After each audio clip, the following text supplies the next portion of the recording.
How to change profile photo on TikTok. Hello everyone, welcome to this channel. I'm here to help you out today. So without any delay, let's get started.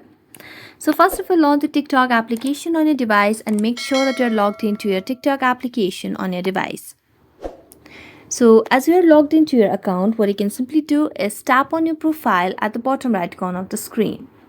So let's tap on the profile icon. So let's tap on the profile that will lead us to the profile settings of our own account. And simply what you need to do is tap on the option of edit profile over here. So you can simply select on edit profile. And as you tap on edit profile, you just have to tap on change photo at the top of the screen. Tap on select from gallery if you want. If not, you can just take a photo. So you can just tap on a photo as well. So let's click a random picture. And as I click a random picture, you can just tap on save.